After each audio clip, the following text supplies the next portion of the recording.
आज मैं बहुत दिनों बाद, नॉट दिन, बहुत महीने बाद अपनी वीडियो अपलोड कर रही हूँ, जहाँ पे मैं अपने पंगरचूला ट्रैक से रिलेटेड कुछ बातें बताने वाली हूँ, जहाँ पे मैंने कुछ मिस्टेक्स करी हैं। और इस दौरान अगर स्पिरिचुअल पर्सन है, कोई कर्मा पे बिलीव करता है, तो ये सब के रिगार्डिंग भी कुछ पॉइंट्स मैं बताने वाली हूँ, जो कि इस ट्रिप से पहले मेरे साथ हुआ है। तो शुरुआत होती है 1 महीने पहले से। इस ट्रैक की मैं 1 महीने पहले से मैं प्रिपरेशन कर रही थी, लेकिन इसका क्रेडिट मैं एक इंसान को दूंगी, जो कि है निम्सडाई, निर्मल पुरजा। एक दिन मैं यूं ही इंस्टा स्क्रॉल कर रही थी, स्क्रॉल करते करते अचानक से मुझे एक वीडियो दिखाई दी, जो कि है नेपाल के जो माउंटेनियर हैं निम्सडाई। तो उनको देख के ना मुझे काफ़ी मतलब मैं बहुत ज़्यादा इंस्पायर हो गई। और उनकी एक डॉक्यूमेंट्री भी निकली है, 14 पिक्स। तो मैंने वो देखी। वो देखने के बाद ना मुझे लगा कि हाँ चलो, मतलब मुझे भी ट्राई करना चाहिए एक्सपीडिशन वगैरह के लिए। तो मैंने काफ़ी जगह पूछताछ किया, और मतलब ऑब्वियसली जो लोग एक्सपीरियंस्ड हैं उन लोगों ने सजेस्ट किया कि बिगनर के लिए ये नहीं है, ये बहुत ही रिस्की है वगैरह वगैरह जो भी है। तो फिर मैंने सोचा कि क्यों ना एक छोटा मोटा ट्रैक किया जाए पहले। तो मैंने सोचा कि केदारकंठा जाती हूँ। केदारकंठा मैंने चूज़ किया था उस वक्त, लेकिन केदारकंठा मतलब ना इतना क्राउडेड है, इतना क्राउडेड है कि बाद में मैंने अपना डिसीजन चेंज कर लिया कि भाई केदारकंठा नहीं जाना है। तब मैंने चूज़ किया पंगरचूला। और पंगरचूला चूज़ करने का मेरा रीज़न ये था कि पंगरचूला का जो जितने अल्टीट्यूड पे था वो ऑलमोस्ट एवरेस्ट जो बेस कैंप है, पहला बेस कैंप है, ऑलमोस्ट उतने बराबर ही, आई थिंक 15,000 समथिंग के आसपास ही है। तो मैंने सोचा कि अगर मैं पंगरचूला सबमिट कर ली तो एवरेस्ट बेस कैंप तक मैं जा सकती हूँ, थोड़ा बहुत और खुद को प्रिपेयर करके। तो हाँ, तभी मैंने मैंने पूरा फाइनल किया, क्योंकि एक कंपनी थी जो कि ये जो पैकेज जो थी वो दे रही थी, बिल्कुल मेरे बजट में था। और बजट बहुत ज़्यादा टाइट था उस टाइम पे मेरा, क्योंकि हाथ में सिर्फ मतलब 5,000 कैश मैंने कैरी किया था, और बाकी जो था पैकेज का, क्योंकि मैंने सिर्फ 1,000 देके मैंने वो पैकेज बुक किया था। फिर उसके बाद अभी जो चीज़ मैं बताने जा रही हूँ, ठीक है, वो चीज़ें मेरे साथ बचपन से हो रही है। मतलब कोई नई बात नहीं है, बचपन से है, क्योंकि मैंने ये चीज़ें मैंने अब जाके नोटिस किया। तो वो सब चीज़ें मैं सारी चीज़ें तो बताऊंगी नहीं। अभी रिसेंटली कुछ महीने पहले की एक दो जो इंसिडेंट है वो मैं यहाँ पे शेयर करना चाहती हूँ। तो पहला इंसिडेंट ये था, मैं घर से निकली स्कूटी लेकर, तो तभी पीछे से मुझे किसी ने आवाज़ दिया। तो मैं पीछे मुड़ के देखी तो देखा कि ये रिक्शा वाला है। तो रिक्शे वाले ने मेरे को बोला कि मैं आपको बुलाया, आपने आपको ख़राब तो नहीं लगा, ऐसा बोला। तो मैं थोड़ा डर गई कि भाई क्या बोलने वाला है ये। तो उसने बोला कि एक्चुअली मैंने सुबह से कुछ खाया नहीं है, मुझे भूख लग रहा है, बोनी भी नहीं हुआ। और उसकी बीवी ने बोला एक बच्चे को जन्म दिया है, खरीद मतलब दूध खरीदने के लिए पैसे भी नहीं हैं। तो ओके, फिर उसके बाद मैंने क्या किया, 300 रुपये निकाल के उसको मैंने दे दिया। चलो, फिर उसके बाद मैं वहाँ से निकल गई। फिर दूसरा इंसिडेंट हुआ, मैं अपने बेटे का वेट कर रही थी, उसके स्कूल बस के लौटने का, अराउंड 3-3:30। तो उस टाइम पे पता नहीं कहाँ से एक बूढ़ा आदमी आया, और उसने आके मेरे से बात करना स्टार्ट किया। और मैंने भी चलो ठीक है, बात कर रहा है तो मैं भी बात कर रही हूँ, लेकिन मुझे समझ में नहीं आ रहा था कि वो क्या बोल रहा है। फिर उसने बोला कि आपके पास 10-20 रुपये होंगे। मैंने कहा अच्छा ठीक है। तो मैंने कहा 20 रुपये उसको निकाल के दिए। और उस टाइम पे मेरे पर्स में सिर्फ 500 का एक नोट था, और एग्जैक्टली 30 रुपीज़ था। तो फिर उसने फिर बोला कि आपके पास और 10 रुपया होगा। तो मैंने क्या किया, पूरा 30 रुपये उसको दे दिए। तो उसने बोला मैं आपको ये लौटा दूंगा बाद में। मैंने कहा नहीं नहीं, लौटाने की ज़रूरत नहीं है। फिर अब आया धीरे धीरे करके पंगरचूला ट्रैक, मेरा जो डेट ऑफ जर्नी था वो धीरे धीरे नज़दीक आया। मैं 22 को मेरा ट्रेन था 8:30 बजे का रात के, और 21 तारीख को मैं गई बैंक पैसे निकालने, नॉट बैंक, एटीएम। तो एटीएम में तो आपको पता ही है कि ज़्यादा से ज़्यादा 500 रुपये ही निकलता है, 100 रुपये का नोट भी बहुत कम ही निकलता है। तो उस दिन मैं एटीएम से लौटने के बाद मैं घुसी थी पेट्रोल पंप। तो पेट्रोल पंप पे मैं घुसी थी मेरा स्कूटी का टायर चेक करने के लिए। तो वहाँ पर फिर एक रिक्शा वाला आया, उसने बोला कि आपको मतलब आप ख़राब मत पाइएगा, मतलब मैंने आपको बुलाया। तो मैंने कहा नहीं, आप बताओ क्या बात है। तो उसने बोला कि मेरा ना सर चकरा रहा है और मैंने सुबह से कुछ खाया नहीं है। उस वक्त आई थिंक 1-2 बज रहे होंगे। तो ओके, तो मैंने सोचा कि मैं कैश दे दूँ कुछ, लेकिन मेरे पास कैश थे ही नहीं, छुट्टे थे ही नहीं, सिर्फ 500 के नोट थे। तो और उस दिन ऐसा हुआ, पेट्रोल का पंप के पास एक डिपार्टमेंटल स्टोर है स्पेंसर, वो भी बंद था। वैसे वो कभी बंद नहीं रहता, कभी बंद नहीं देखा मैंने, लेकिन उस दिन दोपहर को वो बंद था। तो मैंने बोला कि आसपास तो सारी दुकान बंद है, ठीक है। तो मैंने बोला कि अभी तो मतलब दुकानें बंद हैं, सॉरी, मैं शायद आपकी मदद ना कर पाऊँ क्योंकि मेरे पास पैसे भी नहीं है, मैंने सर से बोला। तो उसने बोला अच्छा ठीक है, कोई बात नहीं। तो मैं जैसे ही आगे गई तो देखा एक फ्रूट सेलर। तो मैंने क्या किया, दोबारा से मुड़ी, जाकर मैंने उसको देखा कि रिक्शा वाला वहीं है कि नहीं। तो देखा कि वहीं पर है। मैंने बोला दादा आप यहीं पे रुको, मैं कुछ लेके आ रही हूँ। तो उसने बोला ठीक है। तो मैंने फ्रूट्स कुछ खरीद के फिर मैंने उसको दे दिया। फिर उसके बाद नेक्स्ट डे 22 तारीख को जैसे ही मैं स्टेशन पे पहुंची, मैंने पनीर रोल एक लिया।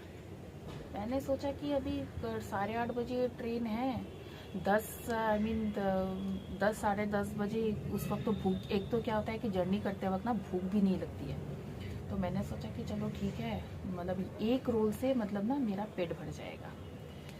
तो मैं प्लेटफॉर्म पे गई अपने, बैठी रही वहाँ पे। इसके पहले तो और भी कुछ कुछ भिखारी आए थे जिनको मैंने, चलो ठीक है मेरे पास छुट्टे थे तो मैंने छुट्टे दे दिए। फिर एक लंगड़ा आदमी आया, लंगड़ा आदमी आके मुझे इशारे में ऐसे ऐसे किया। तो मेरे पास रोल था, तो मैंने क्या किया, वो रोल उसे दे दिया।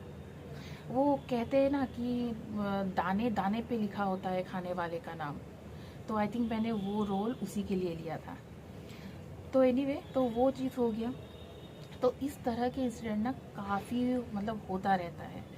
और और जिस वक्त मतलब ये मैं प्लानिंग कर रही थी उस टाइम पे, मतलब जैसे कि मैंने बोला मेरा बजट बहुत टाइट था, ठीक है। मैं मतलब एक तो चीज़ें खरीदने में काफ़ी पैसे चले गए, जितना पैकेज था उससे ज़्यादा चीज़ों पे खरीद, मतलब चीज़ों पे मेरे पैसे चले गए। और उस टाइम पे हमारे सोसाइटी के गार्ड ने मेरे से हेल्प मांगी 500 की। तो मैं ये सोच में पड़ रही हूँ कि अरे यार अभी तो मतलब ना इतना मतलब टाइट चल रही हूँ मैं, मतलब इतना बजट बहुत ये है। अब 500 रुपये भी मेरे लिए उस वक्त मतलब ऐसा हो रहा था कि बहुत मतलब ये हो रहा था मेरे लिए देने के लिए, बहुत ज़्यादा मतलब ज़्यादा हो रहा था। तो मैंने उसको बोला कि अच्छा ठीक है चलो मैं देखती हूँ मैं क्या कर पाती हूँ, ठीक है। और उस टाइम पे देखा मैं जैसे ही, फिर मैंने सोचा कि अरे ये जो बंदा है, मैं 3 साल से इसी सोसाइटी में रह रही हूँ लेकिन आज तक कभी भी किसी ने मेरे से हेल्प नहीं मांगी, फाइनेंशियल हेल्प। तो मैंने सोचा कि शायद जेन्युइनली वो शायद प्रॉब्लम में होगा, चलो ठीक है मैं हेल्प कर देती हूँ, अब बाद में देखा जाएगा। मैंने सोचा कि चल बाद में देखा जाएगा जो भी होगा। तो मैं जैसे ही एटीएम निकलने लगी थी, मैंने पर्स चेक किया तो देखा अरे भाई वहाँ पे 500 रुपये का नोट पड़ा हुआ था मेरा। मतलब वो नोट पिछले 1 महीने से पड़ा हुआ था। और जितना भी मैं मतलब इधर उधर कहीं जा रही थी तो कुछ पेमेंट वगैरह करना भी हो रहा था, तो मैं कैश पेमेंट नहीं कर रही थी, मैं सब ऑनलाइन पेमेंट कर रही थी। तो उस वक्त मुझे लगा कि चलो ठीक है, शायद ये जो 500 रुपये का नोट है ये शायद इसी के लिए है। तो मैंने क्या किया, वो 500 रुपये का नोट उसको दे दिया।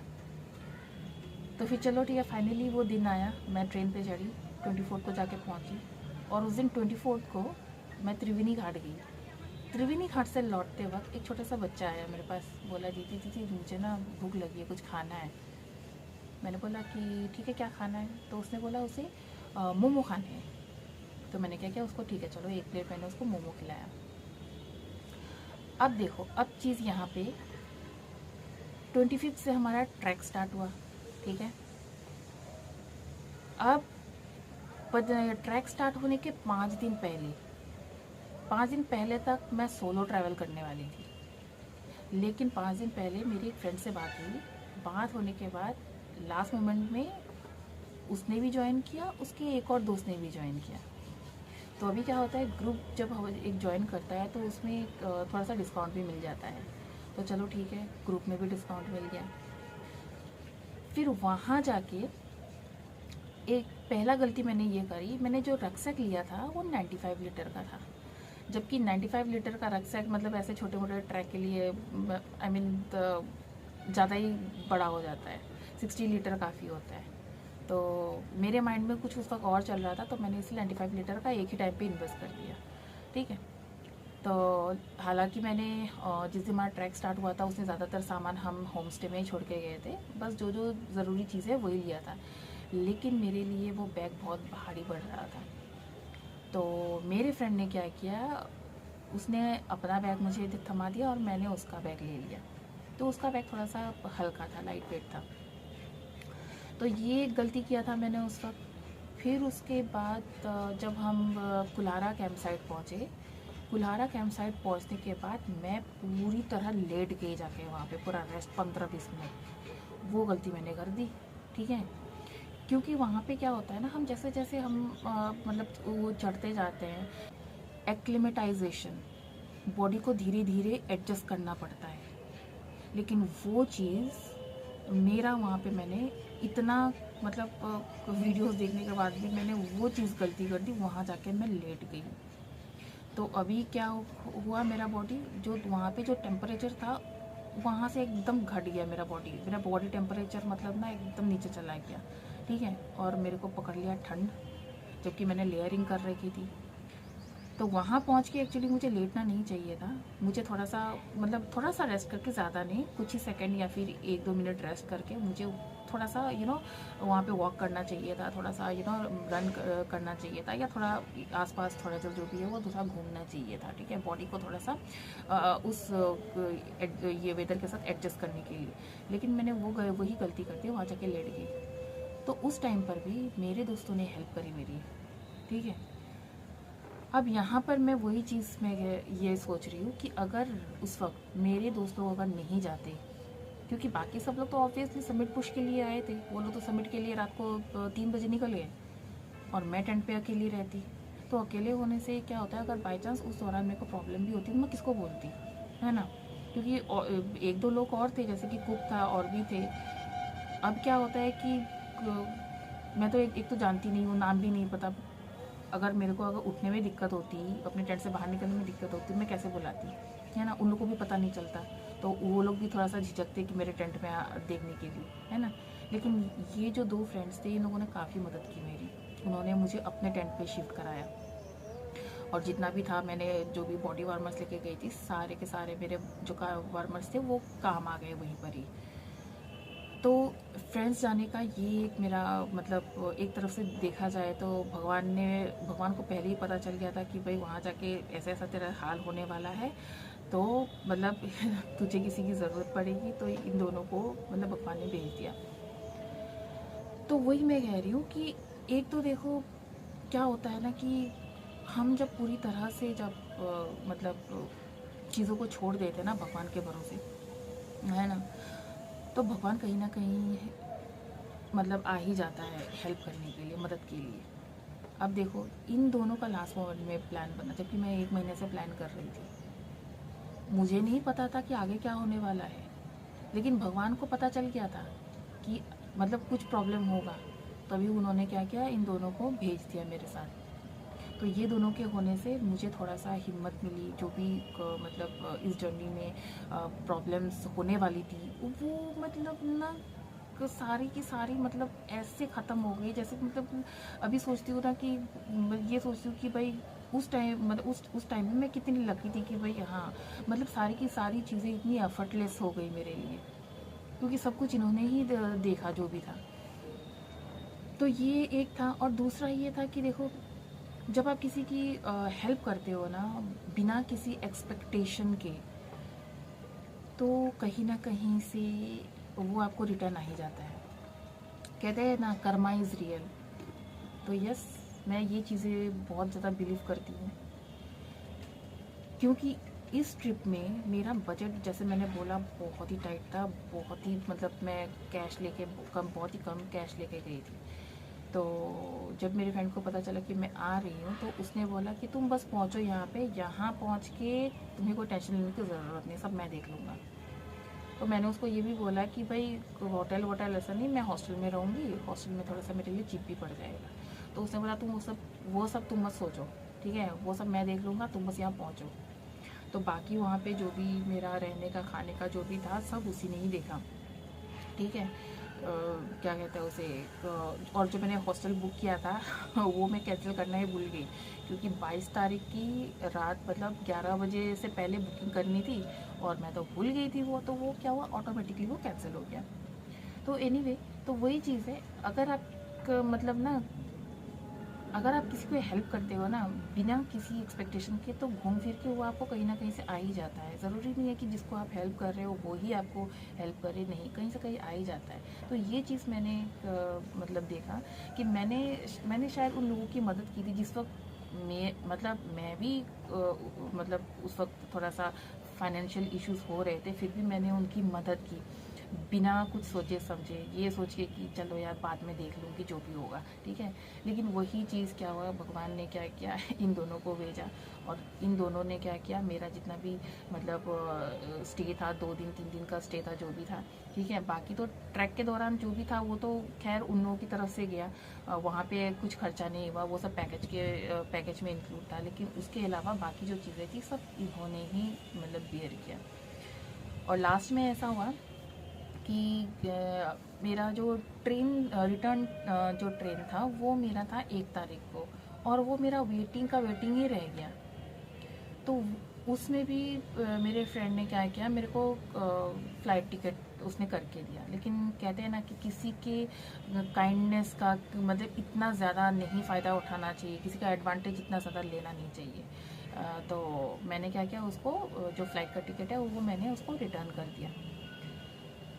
तो अब एक और चीज़, ये जिस दिन मेरा डेट ऑफ जर्नी था 22 तारीख को, मेरा टिकट आरएसी में कंफर्म हुआ था।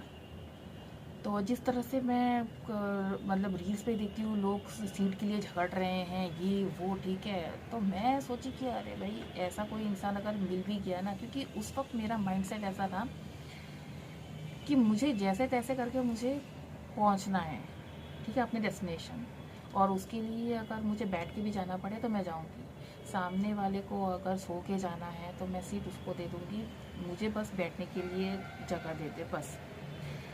लेकिन वही बात है ना, जब आप पूरी तरह से, जब आप एक चीज़ के लिए क्या बोलते हैं, शिद्दत से किसी चीज़ को आप चाहते हो, तो भगवान भी मतलब ना आपकी मदद के लिए हाजिर हो जाता है। तो वहाँ पर भी ये हुआ, दुर्गापुर से एक लड़की चढ़ी थी, बंदी बहुत अच्छी थी। उसने क्या किया, मुझे वो सीट पे उसने मुझे सोने दिया, और उसने खुद के लिए टीटी से बात करके एक सीट अरेंज कर ली। तो 2 नाइट की जो जर्नी थी हमारी, एकदम सोते सोते मस्ती में गई। तो मतलब ये जो ट्रिप था मेरा, बहुत ही अच्छा गया एक तरफ से, बहुत, नो डाउट। शुरू में मुझे लगा था कि अरे यार मतलब कैसे चीज़ें होगी, क्योंकि कैश भी मैं बहुत कम कैरी कर रही थी, और ऊपर से मुझे एक के बाद एक मतलब ना ऐसे अनजान लोग मिल रहे थे।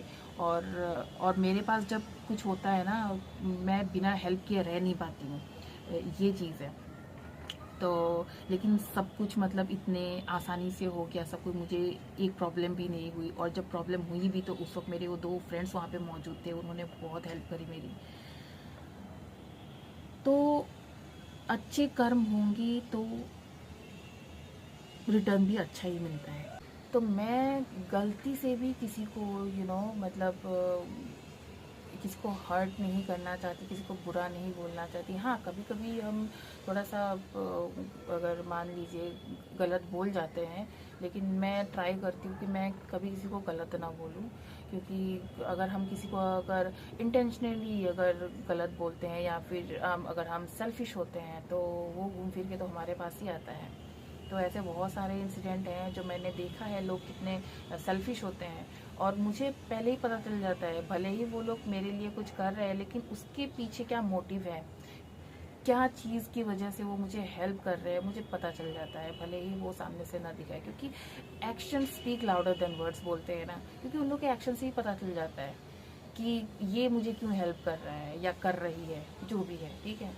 लेकिन जो इंसान बिना किसी एक्सपेक्टेशन के हेल्प करेगा ना, तो उसके बिहेवियर में ही आपको दिख जाएगा वो चीज़। तो ओवरऑल मेरा बस यही कहना है कि भाई अच्छा ही करो, किसी के साथ बुरा मत करना, ना ही आप किसी के लिए बुरा सोचो, क्योंकि बुरा भी सोचना भी उतना ही ख़राब है, ठीक है। भले ही आप कुछ कर नहीं रहे हो लेकिन सोच तो रहे हो, आपके मन में वो ख्याल तो आ रहा है।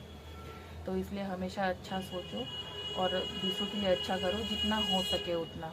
ऐसा नहीं है कि जब मेरे पास होगा तब मैं हेल्प करूँगा या करूँगी, नहीं। आपके पास अगर अभी थोड़ा भी है तो हेल्प कर दो यार, उससे मतलब सामने वाले को एटलीस्ट की भूख तो मिट जाएगी, जितना हो सके उतना, ठीक है। मैंने भी वही किया था, क्योंकि इस ट्रिप में मेरा बजट जैसे मैंने बोला था बहुत कम है, लेकिन फिर भी मैंने उस दौरान जिन लोगों को मतलब हेल्प चाहिए थी मैंने किया, मतलब अपनी तरफ से एक छोटा सा कंट्रीब्यूशन दिया मैंने। ऐसा नहीं है कि चलो ठीक है मतलब सारे के सारे ही दे देती हूँ, वो नहीं, लेकिन हाँ जितना हो सका मैंने किया। एटलीस्ट मेरे मन में ये सेटिस्फैक्शन था कि चलो ठीक है, कोई भूखा नहीं है, एटलीस्ट मैंने उसको फ्रूट्स तो दिए कुछ खाने के लिए, जिससे उसे थोड़ा सा पेट तो भर जाएगा, है ना। जो मैंने रोल ख़रीदा था, ठीक है मैं भले ही एक रात भूखी रह जाऊँ, कोई दिक्कत नहीं है, लेकिन उस इंसान को वो एक रोल से उसका पेट तो भर जाएगा। तो यही है, यही मेरी स्टोरी है इस पंगल चूल्हा ट्रिप की। और कुछ ऐसी ऐसी स्टोरी भी हैं मतलब जो रियल जो मेरे साथ हुई है पैरानॉर्मल से रिलेटेड, वो मैं आपको नेक्स्ट वीडियो में शेयर करूँगी। और हमेशा आप याद रखिएगा, जितना आप काइंड रहोगे ना, जितना आप डाउन टू अर्थ रहोगे ना, उतना ही आपके साथ अच्छा होगा। भले ही आपको लगे कि हाँ भाई मेरी लाइफ तो ऐसी जा रही है वैसे जा रही है, नहीं, उस तरह से नहीं। मटेरियलिस्टिक चीज़ों पे आपको ज़्यादा ध्यान मत दो। आप देखो कि किस चीज़ पे आपको वो सुकून मिल रहा है, किस चीज़ पे आपको वो पीस मिल रहा है। मेंटल पीस ये बहुत ज़्यादा इम्पोर्टेंट है किसी के लाइफ में। भले ही आप दौलत शोहरत कमा लो, लेकिन वही चीज़ जब आपको मेंटल आपको पीस नहीं देगी तो वो दौलत शोहरत का क्या काम है ना। तो इसलिए हमेशा दूसरों के लिए अच्छा सोचो, अपने लिए भी अच्छा सोचो, दूसरों के लिए भी अच्छा सोचो। तब तक के लिए बाय बाय, टेक केयर।